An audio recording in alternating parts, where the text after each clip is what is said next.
তুই এখানে? মা, তুমি এখানে? বাজার 3 মাস আগে আমার গার্মেন্টসের চাকরিটা চলে গেছে, তারপরে স্যার বসে আমি কাজ নিছি। তুই জানলে আমারে কাম করতে দিবি না, তাই আমি তোরে কিছু কই নাই। মানে তুমি একটা কাজের বুয়ার ছেলে, থাকো কুড়িল বস্তিতে, আর তুমি এসেছো আমার মেয়েকে বিয়ে প্রস্তাব নিয়ে? মানে কি সব? আহা বাবা, এত উত্তেজিত হও না। আমি তো জাস্ট ওকে এখানে নিয়ে এসেছিলাম এটা বোঝানোর জন্য ওর লেভেলটা কোথায় আর আমার লেভেলটা কোথায়। এখন তো দেখতে পেরেছিস তাই না? তুই কিভাবে চিন্তা করলি যে তোর সঙ্গে আমি থাকবো? এটা কখনোই পসিবল না, কারণ তুই হলি একটা ছোট লোকের বাচ্চা। তোর মা মানুষের বাসায় গিয়ে গিয়ে কাজ করে বেড়ায়, আর তুই কিনা আমাকে বিয়ে করার স্বপ্ন দেখছিস। আর শোন, বামুন হয়ে কখনো চাঁদ ধরার চেষ্টা করতে হয় না, এটা মনে হয় তুই কখনো জানতিস না তাই না?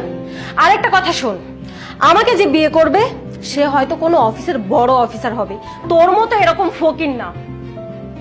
খুব বড় মাস্টার প্ল্যান করে এসেছিস তাই না? তোর মতন এরকম ছোট লোকের বাচ্চাদের এটাই মূল টার্গেট থাকে, একটা বড় লোকের মেয়েকে ফাঁসিয়ে নিজে শর্টকাটে বড় লোক হওয়া। তোদের মতো মানুষকে আমার চেনা আছে, কিন্তু তোর এই ডাল আমার এখানে বলবে না। আমি তো আশ্চর্য হয়ে যাচ্ছি, ওর মা যদি আমাদের বাসায় কাজ না করতো তাহলে তো আমরা জানতেও পারতাম না। আর এই ইডিয়েটটা ষড়যন্ত্রে পা দিতাম। কত বড় সাহস, তুই আমার মেয়ের দিকে চোখ তুলে তাকিয়েছিস। আর একটা কথা শোন, ব্র্যান্ড সব সময় ব্র্যান্ডই হয়। Brand brand brand brand brand excuse me, brand সবসময় উপরে থাকে না, পায়ের নিচেও থাকে। আর হ্যাঁ, আপনাকে একটা কথা বলি, অহংকার পতনের মূল। কখন আপ থেকে ডাউনে নেমে যাবেন সেটা শুধুমাত্র উপরওয়ালা ডিসাইড করবে, আর কেউ নয়। আল্লাহ ছাড় দেন কিন্তু ছেড়ে দেন না। মা চলো, এই বাড়িতে আর এক মুহূর্ত না। আমি যদি জানতাম তুমি এখানে চাকরানির কাজ করো, কখনোই তোমাকে এখানে কাজ করতে দিতাম না। দরকার হয় আমি তোমাকে রিক্সা চালিয়ে খাওয়াবো, তবুও তুমি আমার সাথে এখন যাবে, কোনো মানুষের বাড়িতে কাজ করবে না। চলো, আসো আমার সাথে।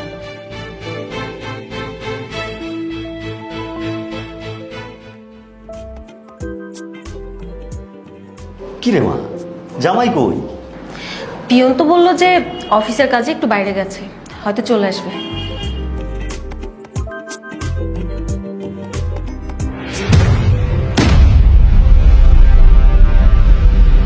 কি রে, তুই এখানে? তুই এখানে কি করছিস? এখানে তোর কাজ কি রে? দেখে বুঝতে পারছো না বাবা? হয়তো বা এখানের কেরানি টেরানি হবে। কি রে, তোর স্যার কোথায়? তোমরা এখানে কি করছো?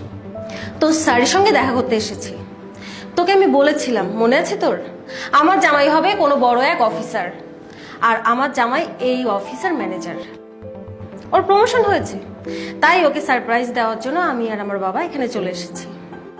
তোর অবশ্য অনেক উন্নতি হয়েছে, কারণ তোর মা তো মানুষের বাসায় বাসায় গিয়ে কাজ করে বেড়াতো, আর তুই তো তাও অন্তত একটা চাকরি পেয়েছিস। তবে একটা কথা কি জানিস, ও একটা কাজের বুয়ার ছেলে হিসেবে পিয়নের চাকরি পেয়েছে না, এটাই ওর অ্যাচিভমেন্ট। কি বলিস? ঠিক বলেছো বাবা। তোমরা এখানে কি করছো? আমরা এখানে কি করছি মানে, তোমার না আজকে প্রমোশন হয়েছে, তাই প্রমোশনের আনন্দে বাবার আমি মিলে তোমাকে সারপ্রাইজ দিতে এসেছি। সারপ্রাইজ দিতে এসেছো, ভালো কথা। তো স্যারের ক্যাবিনে কি করছো? সরি স্যার, ওরা আসলে ভুল করে আপনার ক্যাবিনে ঢুকে পড়েছে। তোমার না প্রমোশন হয়েছে, এটা তোমার কেবিন না? প্রমোশন হয়েছে ঠিক আছে, কিন্তু এত বড় প্রমোশন, কোথায় স্যারের পজিশন আর কোথায় আমার? মাহবুব সাহেব, প্লিজ আপনি একটু বাইরে যান, আমি ওনাদের সাথে একটু কথা বলবো। আর হ্যাঁ, চাটা একটু তাড়াতাড়ি দিতে বলবেন। জি স্যার, বলছি।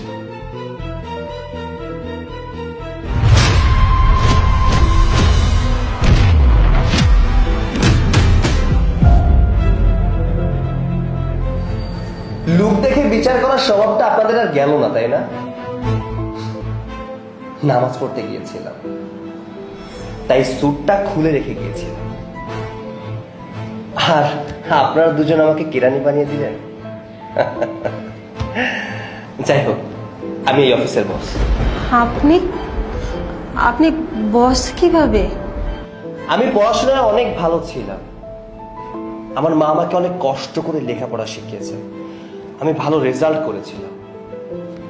যেদিন আমি চাকরিটা পাই সেদিন আমি তোমাকে প্রপোজ করেছিলাম। তুমি আর তোমার বাবা মিলে আমাকে অপমান করেছিলে। ভাগ্য ভালো ছিল আমার, তাই তোমাদেরকে আমি আমার চাকরির কথাটা বলিনি। তাহলে তুমিও রাজি হয়ে যেতে আমাকে বিয়ে করার জন্য, আর তোমার বাবাও রাজি হয়ে যেত আমাকে জামাই বানানোর জন্য। ভালোই হয়েছে তোমাদের সাথে আত্মীয়তা হয়নি, কারণ তোমাদের মতো লোভী মানুষের সাথে আত্মীয়তা হলে আমার জীবনটা বরবাদ।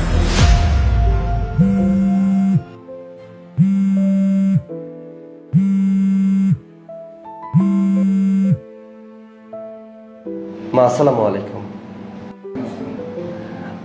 আমি ড্রাইভারকে বলে দিয়েছি গাড়ি বাড়ির নিচে অপেক্ষা করছে, তুমি নামলেই গাড়ি পেয়ে যাবে। আচ্ছা ঠিক আছে, আসসালামু আলাইকুম। কি ব্যাপার, তোমরা এখনো এখানে দাঁড়িয়ে আছো কেন? তোমাদের মতো নিকৃষ্ট মনের মানুষের সাথে কথা বলার কোনো রুচি আমার নেই। প্লিজ আমার অফিস থেকে বেরিয়ে যাও।